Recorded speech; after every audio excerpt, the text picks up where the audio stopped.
The why, I suppose, it was as I was mentioning. I was searching for the truth. I was searching for the meaning of life. I was searching for the answers to the question of, what is it all for? What is the purpose of our existence? Why am I here? What is this life all about? And having searched through various different religions and read many books, and having been brought up in a fairly, yes, definitely a strict Christian background, I came across the Quran, a translation of the Quran. And in reading this translation of the Quran, I found within it something so unique, something so special, that I decided by the time I had nearly accomplished reading it, that if I had ever read a book that was from God, this was the one. Mm-hmm. So that was the thing that really changed me around. Although I had an association with Muslims for a long time. I mean, my father worked in Egypt, and so I used to spend my holidays there, and I knew Muslims and so on and so forth. But it was not until I really read this translation of the Quran, and this is the thing that really convinced me that it must be from God, from the Creator. I've never actually heard myself of anyone becoming a Muslim because of such an experience. I mean, maybe there have been. But yes, I think this is something that you will find common amongst people who have chosen Islam. And I think it's worth mentioning, I had it in my mind to mention this as well, that everybody has to choose Islam. You chose Islam at some time as well, Shabir. Yes, exactly. I mean, a lot of people think the new Muslim, the white Muslim, the black Muslim, we chose this. Everyone at some stage in their life has to make a choice to be a Muslim. You, Shabir, although you were brought up in a Muslim family probably, and so on and so forth, you made a choice, a conscious decision at some stage in your life to choose Islam. There's lots of people brought up in Muslim families who don't make that conscious decision to choose Islam. They make a conscious decision to go in the opposite direction. So I don't really know why we are thought to be so special, but but alhamdulillah. This choosing of Islam, as I was mentioning, this came from reading the Quran, contemplating, thinking, and that is something that I find generally that is one of the things that has impressed me about Islam until today. And I used to say Islam is the religion of reason, and maybe that's not quite an accurate way or a proper thing to say, but I have never found a religion, and I don't think anyone, and I am sure 100% no one could ever find a religion that is reasonable like Islam is reasonable. And I say it in the sense that you will not find a single belief, a single thing that Islam is teaching you or Islam is telling you to believe, except that it is compatible with sound reasoning. And that is one of the beautiful things about Islam. And that's why I think you find that thinking people become Muslims, not people who rely on some sort of mystical, sort of emotional experience. Okay?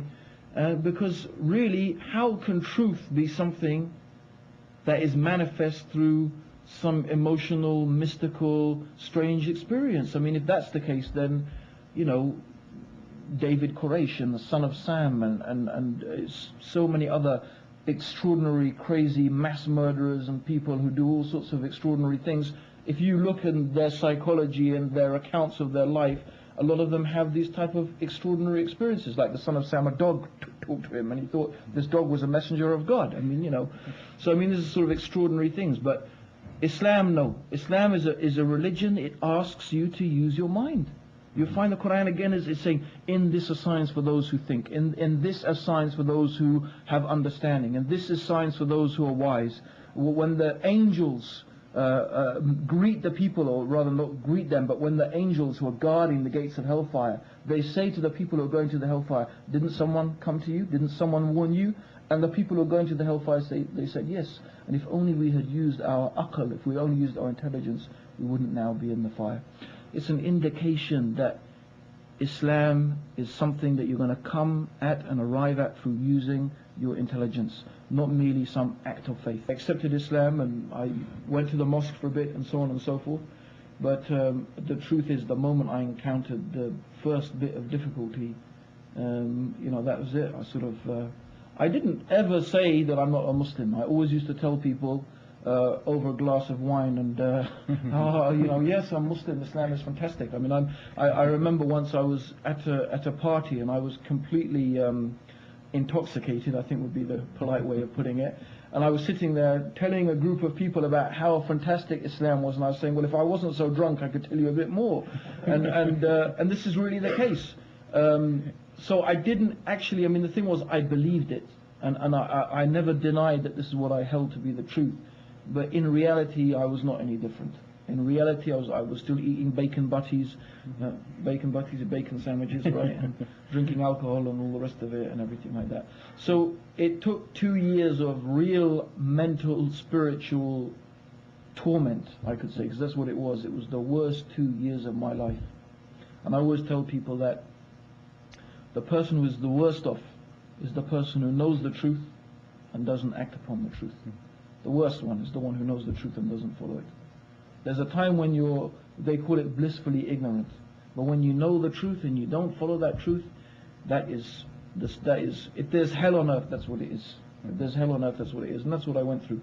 But alhamdulillah, I mean, I look back on it and it was ultimately through Allah's mercy, only through Allah's mercy, a strengthening experience. And when I did come to Islam, alhamdulillah, I think because of that experience, I came to Islam much stronger and much more with complete determination not to repeat that sort of error again.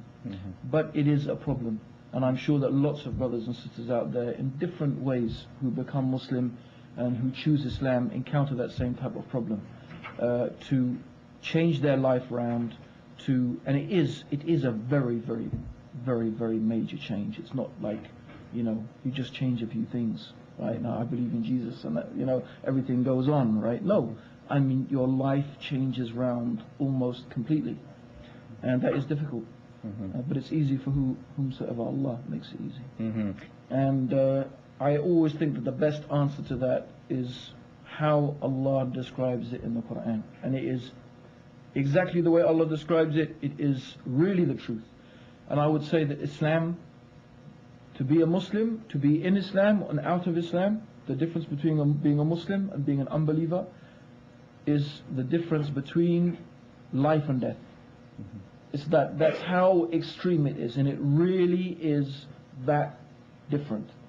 It's like before